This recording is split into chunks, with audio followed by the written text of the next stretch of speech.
Here's the week that led to Easter.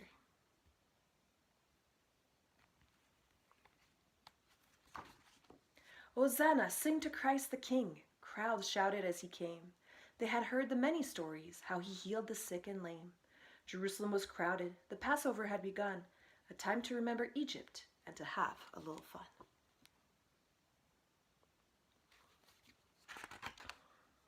The 12 disciples led the way to the upper room where Jesus shared his final meal. He knew his life was doomed. He told them that his life would end and that he'd be betrayed. He shared his bread and wine with them, then bowed his head and prayed.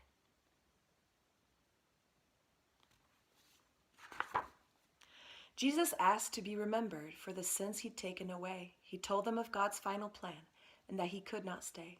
Then he prayed to God to guide him, to give strength along the way, for he understood the suffering and the price that he must pay.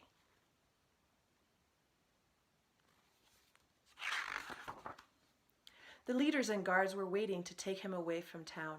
They would nail him to a wooden cross, place on his head a thorny crown.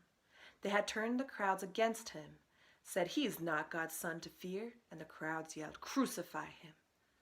Jesus did not shed a tear.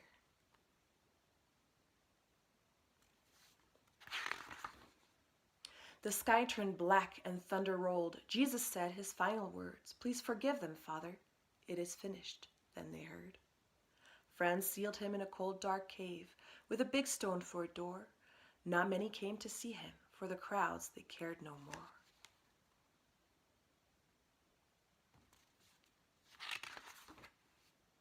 Though God's plan now seemed completed to the people here on earth, Christ's death was just the beginning, a new chance for our rebirth. For when Jesus died, he died to save all people great and small. He took our sins away from us. 'Twas the greatest gift of all.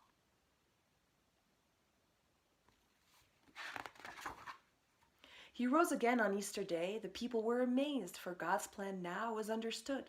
They gave their love and praise. Jesus is still alive today. He reigns in heaven above. He forgives us and he guides us and fills our hearts with love.